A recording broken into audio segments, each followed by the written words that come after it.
Hi, beautiful people. Welcome back to my YouTube channel. This is Vinka Sri Sarin. You are watching Sun Non-Stop. तो इस बार से एक नई video लेकर आज की दोपहर फिर से लाइक सब्सक्राइब एंड शेयर कर दीजिएगा। और आज की जो हमारी वीडियोस का टॉपिक है उसको स्टार्ट करने से पहले गाइस सेकंड चैनल का लिंक जो है वो डिस्क्रिप्शन के अंदर है, जाइए वहां भी लाइक और सब्सक्राइब करके वापस आइए। Indus water Congress park weeps okay, और फेस टू फेस के चैनल की ये वीडियो है और let's start the video guys.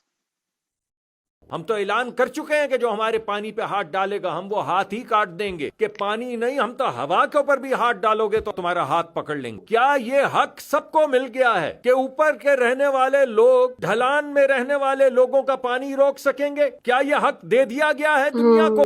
कांग्रेसियों से कह दो ये भारत ही का पानी था जो तुमने 60 साल में लेने की कोशिश ही नहीं करी और भाईचारे में पाकिस्तान को देते रहे। ये है कड़वा सच। अब जाके ढूंढो सोशल मीडिया और मीडिया पर कि ये इंफॉर्मेशन किसने दी। अच्छा, हेलो, नमस्कार, सत श्री अकाल, अस्सलाम वालेकुम। कैसे हैं जनाब? तो साहब, हाथ काटने तक की धमकी भारत को मिल गई है अगर पानी पे हाथ डाला तो।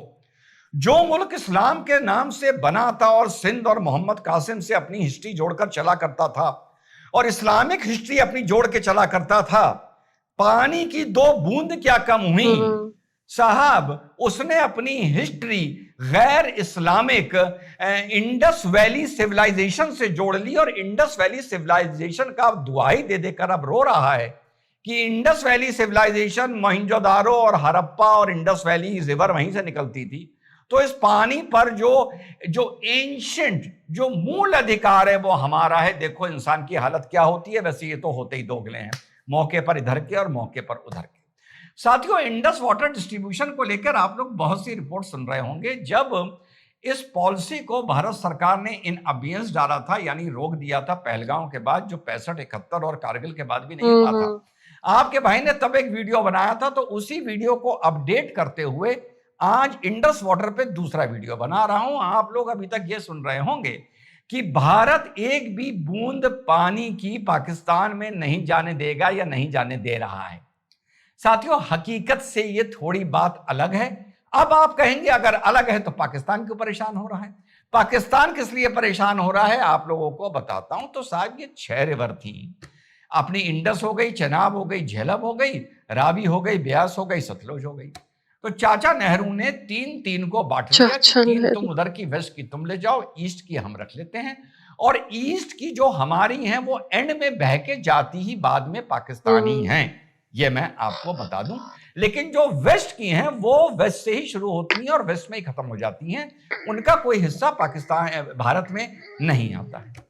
अब जहां तक प्रथम दृष्टिया तो आपने कह दिया 3 तुम्हें दी, 3 हमें दी।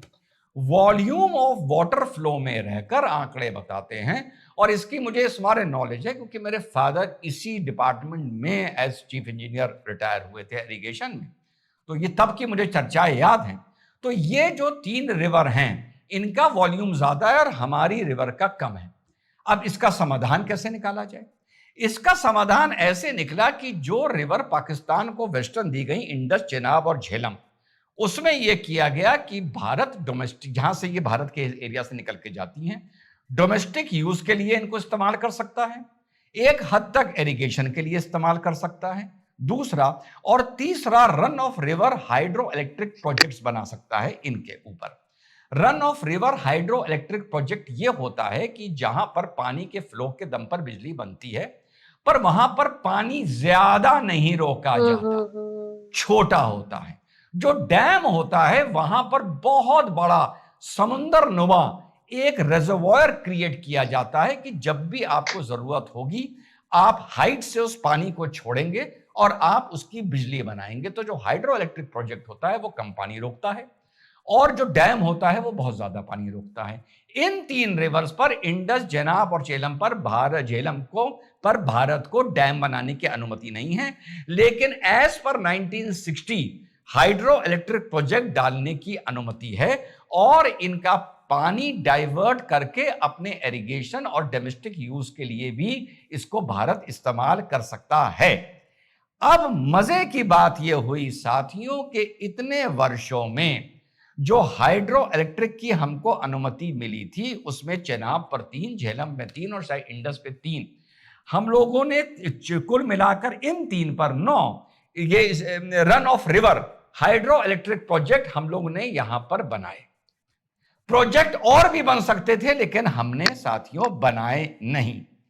अब भारत यह कर रहा है कि पहले जो रावी, ब्यास और सतलुज का पानी हमारा इस्तेमाल होता होता एंड में पाकिस्तान पहुंच जाता था, उसको अब पूरी तरह रोकने का मंसूबा बना रहा है, जिसकी प्लानिंग बड़ी लंबी है, जिसके लिए पाकिस्तान कोई शिकायत नहीं कर सकता। और दूसरा जो इंडस, झेलम और चेनाब का जो पानी है, जितना भारत को एज पर एग्रीमेंट इसको इस्तेमाल करने की अनुमति 1960 में मिली थी, भारत ने उस तक को इस्तेमाल नहीं किया। Before commenting go and check. और यह बात मीडिया और सोशल मीडिया पे आसानी से मिलेगी नहीं, ढूंढनी पड़ती है शिद्दत से।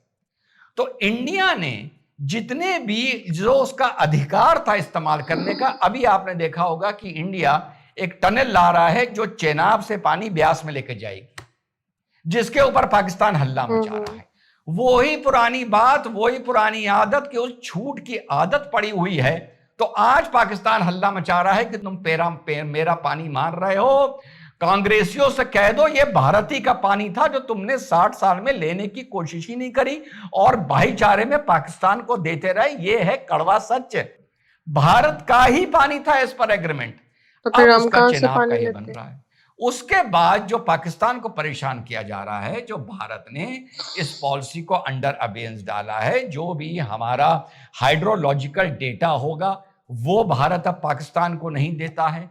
फ्लड्स को लेके जो भी डेटा आगे डाउनस्ट्रीम में इस्तेमाल किया जाता है वो पाकिस्तान को नहीं देता है। और दूसरा जो हाइड्रो इलेक्ट्रिक प्रोजेक्ट था, जो मैंने आप लोगों को बताया, डैम बहुत बड़ा हो गया, एक तरह से आप इसको झील और तालाब मान लीजिए। तो भारत को तालाब बनाना तो अधिकार था इंडस, चेनाब और झेलम पर झील बनाना या समंदर पूरा बनाना अधिकार नहीं था। वो भारत अभी भी नहीं बना रहा है। तो जो ये 3 जो भारत ने हाइड्रो इलेक्ट्रिक प्रोजेक्ट्स इनकी रिवर्स पर अपने डाल रखे हैं और अपनी रिवर पर भी डाल रखे हैं, किस पर? रावी पर, ब्यास पर और सतलुज पर जिनका फाइनली पानी भारत नहीं रोक पा रहा है। फाइनली वो बह के पाकिस्तान की तरफ चले जाते हैं। वहां पर जो स्लिट होती है, स्लिट, वो बहती हुई नदी के साथ, आसान भाषा में आप लगा लें, कीचड़ लगा लें या इस टाइप से कोई चीज लगा लें, वो वहां जमा होती रहती है। जो भी रिजर्वॉयर बनता है, छोटा या बड़ा, और उसको सालों सालों साल टच नहीं किया जाता है, खाली नहीं किया जाता है। धीरे धीरे जो आपकी स्टिल्ट जो होती है, वो स्टिल्ट जो होती है वो आपके पानी के रोकने के वॉल्यूम को कम करती रहती है। भाई एक कंटेनर है, उसमें आप बालू डालते जाएं, जो पीछे से आता जाए, धीरे धीरे उसमें आप जो पानी रोकते हैं उसका वॉल्यूम तो कम होता जाएगा ना। वो भारत ने शुरू किया है। जो हमारे हाइड्रो इलेक्ट्रिक प्रोजेक्ट थे, उनके जो ये गेट्स, जो ये डैम बनते हैं या हाइड्रो इलेक्ट्रिक प्रोजेक्ट बनते हैं, इसमें एक गेट ऊपर होता है। ऊपर जो पानी का पीछे जब वॉल्यूम ज्यादा बढ़ जाता है तो उन गेट्स को खोल दिया जाता है। एक इनके गेट्स नीचे की तरफ होते हैं जो स्टिल्ट निकालने के लिए होते हैं, कूड़ा करकट निकालने के लिए होते हैं। उसको आमतौर पे खोला नहीं जाता वर्षों। भारत ने उनको खोलना शुरू कर दिया है। जब वो खुलते हैं तो हमारे हाइड्रो इलेक्ट्रिक प्रोजेक्ट से नीचे का जो मलबा है वो निकल के पाकिस्तान में जा रहा है, दूसरा फायदा क्या हो रहा है? जब वो निकल के पाकिस्तान में जा रहा है तो जो पीछे से नदी का पानी, चेनाब का, झेलम का और इंडस का या रावी का, ब्यास का, सतलुज का, हमारे हाइड्रो इलेक्ट्रिक प्रोजेक्ट्स में आके जब रुक रहा है तो उसकी कैपेसिटी बढ़ रही है। पहले अगर उसी तालाब में अगर 100 लीटर पानी रुकता था, नीचे गंदगी जमी हुई थी, उसके ऊपर निकल जाता था, अब उसी तालाब में 200 लीटर पानी रुक रहा है। यह है कहानी मोटी मोटी पाकिस्तान के परेशान होने की। जो कहीं से यह जानकारी मिल रही है कि भारत पाकिस्तान को एक बूंद पानी नहीं दे रहा है, यह पूर्णतः मेरे साथियों गलत है, क्योंकि सोशल मीडिया कभी कभी दोनों तरफ से गलत चलता है। और इसलिए ज्यादा इंटरनेशनल कम्युनिटी भी इसमें नहीं घुस रही है, क्योंकि इंटरनेशनल कमेटी का यह मानना है और एक्सपर्ट्स का कि भाई भारत तुम्हारा हिस्सा नहीं मार हाँ। रहा है। भारत जो अपना हिस्सा अपनी सरकारों की नाकामी की वजह से तुम्हें दे रहा था, वो रिट्रीव करने तुमसे वापस लेने आया है। इसीलिए जब भी आप मोदी जी को या किसी को इस मुद्दे पर बात करते हुए सुनेंगे, वो बोलेंगे हम अपने हिस्से का पानी पाकिस्तान को नहीं मतलब देंगे। हमारे हिस्से का पानी हमें वो मिलेगा। कभी ये नहीं बोलेंगे कि जो पाकिस्तान के भी हिस्से का पानी था हम उसको नहीं देंगे, क्योंकि हकीकत यह है कि 60 साल में अपने हिस्से का भी पानी नहीं लिया गया, जिसको इस्तेमाल करने की आदत पाकिस्तान को पड़ गई। उसी के हिसाब से उन्होंने वहां पे वेजिटेशन क्रिएट कर लिया, उसी के हिसाब से उन्होंने वहां पे एग्रीकल्चर क्रिएट कर लिया।